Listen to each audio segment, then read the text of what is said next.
ಮನೆಯಲ್ಲೇ ಮಾಡಿರ್ತಕ್ಕಂಥ home made antibiotic ಅಂತೀವಿ. ಯೂಟ್ಯೂಬಲ್ಲಿ ಹಾಕಿದ್ದಂಥ ವೀಡಿಯೋ ಇದು. ಇದನ್ನು ಯಾವ ರೀತಿ ಕೊಡಬೇಕು ಅಕ್ಕಿಗಳಿಗೆ ಅಂತ ಹೇಳಿದ್ರೆ, ನೋಡಿ 1 ಲೀಟ್ರ್ ನೀರು ತೊಗೊಂಡಿದ್ದೀನಿ. ಈ 1 ಲೀಟ್ರ್ ನೀರಲ್ಲಿ ಇದನ್ನು ಕಂಪ್ಲೀಟಾಗಿ ಮಿಕ್ಸ್ ಮಾಡ್ಕೊಳ್ಬೇಕು. ಇದು 1 ಲೀಟರ್ನ ಹಾಕ್ಕೋಬೇಕು, ಯಾಕಂದರೆ ಡೈಲ್ಯೂಟ್ ಮಾಡ್ಕೊತಾ ಇದ್ದೀನಿ. ನೋಡಿ, ಇದು ಪೂರ್ತಿ ಹಾಕ್ಕೊಂಡು ಈಗ 2 ಲೀಟ್ರ್ ನೀರಾಯಿತು. ಈ 2 ಲೀಟ್ರ್ ನೀರನ್ನ ನಮ್ಮ ಅಕ್ಕಿಗಳಿಗೆ ಕುಡಿಯೋಕೆ ಇಡ್ತೀವಿ. ಇದು ಬಂದುಬಿಟ್ಟು ನ್ಯಾಚುರಲ್ ಆ್ಯಂಟಿಬಯೋಟಿಕ್ ಥರ ಕೆಲಸ ಮಾಡ್ತದೆ. ಇದ್ರ ಯೂಸಸ್ ಏನಂದರೆ, ಈ ಚಳಿಗಾಲದಲ್ಲಿ ಅಕ್ಕಿಗಳಿಗೆ ನಾನು ರಾತ್ರಿ ವೀಡಿಯೋದಲ್ಲಿ ಹೇಳ್ದಂಗೆ ಇನ್ಫೆಕ್ಷನ್ಸ್ ಕಮ್ಮಿ ಆಗುತ್ತೆ.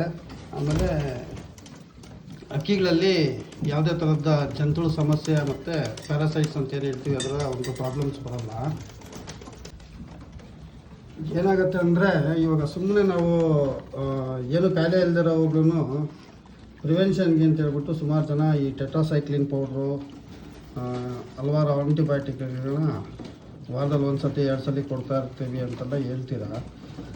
ಅದೆಲ್ಲ ಮಾಡ್ತಾಯಿದ್ರೆ ಅಕ್ಕಿಗಳಲ್ಲಿ ಇಮ್ಯುನಿಟಿ ಅದಕ್ಕೆ ಅಡಾಪ್ಟ್ ಆಗಿಬಿಡ್ತದೆ. ಆಮೇಲೆ ಏನಾದರೂ ಕಾಯಿಲೆ ಬಂದಾಗ ನೀವು ಯಾವುದನ್ನ ಆ್ಯಂಟಿಬಯೋಟಿಕ್ ಹಾಕಿದ್ರೆ ಅದು ಕೆಲಸ ಮಾಡೋದಿಲ್ಲ, ಯಾಕಂದರೆ ಆಲ್ರೆಡಿ ಅದಕ್ಕೆ ರೆಸಿಸ್ಟೆನ್ಸ್ ಪವರ್ ಬಂದುಬಿಟ್ಟಿರ್ತದೆ. ಆ ಥರ ಅಕ್ಕಿಗಳಿಗೆ ಆ್ಯಂಟಿಬಯೋಟಿಕ್ಕು ಕೊಡೋದು ತುಂಬ ಡೇಂಜರಸ್ಸು.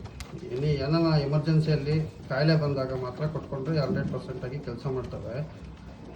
ಯಾವ ರೀತಿ ಅಂದರೆ, ಕಾಯಿಲೆ ಬಂದಾಗ ಮಾತ್ರ ಕೊಟ್ಕೋಬೇಕು. ಅದಕ್ಕೆ ನಾನು ಏನು ಮಾಡ್ತೀನಿ, ಈ ಥರ ನ್ಯಾಚುರಲ್ ಆ್ಯಂಟಿಬಯೋಟಿಕ್ ಮಾಡಿ ವಿಂಟರ್ ಸೀಸನ್ಗೆ ಏನು ಕಾಯಿಲೆ ಬರ್ದಿರೋ ಥರ, ಇನ್ಫೆಕ್ಷನ್ ಆಗ್ತಿರೋ ಥರ ಮಾಡಿಕೊಂಡು ಈ ರೀತಿ ಒಂದು ನೀರನ್ನ ಕೊಡ್ತೀನಿ. ಇದು ಏನು ಸೈಡ್ ಎಫೆಕ್ಟ್ ಇರೋಲ್ಲ ಅಕ್ಕಿಗಳಿಗೆ. ಇದು ನ್ಯಾಚುರಲ್ ಆಗಿ ಮಾಡಿರೋವಂಥದ್ದು, ಮನೆಯಲ್ಲಿ ಸಿಗೋವಂಥ ಐಟಮ್ಗಳು. ಯಾಕಂದರೆ ಅಕ್ಕಿ ಸಾಕಿರೋರು ಸುಮಾರು ಜನ ಶ್ರೀಮಂತರೇ ಇರೋದಿಲ್ಲ. ಸೊ ಅಂಥವ್ರಿಗೆ ಮನೆಯಲ್ಲೇ ಸಿಗೋವಂಥ ಶುಂಠಿ, ಬೆಳ್ಳುಳ್ಳಿ, ಚಕ್ಕೆ, ಲವಂಗ ಈ ಥರ ವಸ್ತುಗಳನ್ನ ತೊಗೊಂಡು ಅದರಲ್ಲಿ ನಾವು ನ್ಯಾಚುರಲ್ ಆ್ಯಂಟಿಬಯೋಟಿಕ್ ಯಾವ ಥರ ಮಾಡ್ಕೋಬೇಕು, ಅಕ್ಕಿಗಳನ್ನ ಚಳಿಗಾಲದಲ್ಲಿ ಯಾವ ಥರ ಕಾಪಾಡ್ಕೋಬೇಕು ಅನ್ನೋ ಒಂದು ಫಾರ್ಮುಲಾ ಇದು.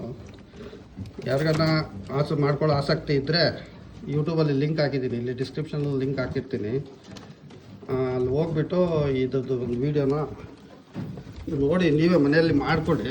ಏನನ್ನ ಕಾಯಿಲೆ ಬಂದಾಗ ಮಾತ್ರ ನಿಮಗೆ ಯಾವುದು ಆ್ಯಂಟಿಬಯೋಟಿಕ್ ಅನುಕೂಲವಾಗಿರ್ತದೋ ಅದನ್ನು ಮಾಡಿಕೊಳ್ಳಿ. ಆವಾಗ ಅಕ್ಕಿಗಳು ಹೆಲ್ತಿಯಾಗಿರ್ತವೆ, ಮಾಯನೂ ಹೋಗೋದಿಲ್ಲ. ಅದ್ಬಿಟ್ಟು ನಾವು ಸಾಕಷ್ಟು ಜನ ಈಗ ಇಂಗ್ಲೀಷ್ ಮೆಡಿಸಿನ್ಗೆ ಅಡಾಪ್ಟ್ ಆಗಿಬಿಟ್ಟಿದ್ದೀವಿ. ಅಡಾಪ್ಟ್ ಆಗಿ ಇಂಗ್ಲೀಷ್ ಮೆಡಿಸಿನ್ಸ್ ಕೊಟ್ಕೊಂಡು ಅಕ್ಕಿಗಳಲ್ಲಿ ಇಮ್ಯುನಿಟಿನೂ ಕಮ್ಮಿ ಆಗಿಬಿಟ್ಟಿದೆ.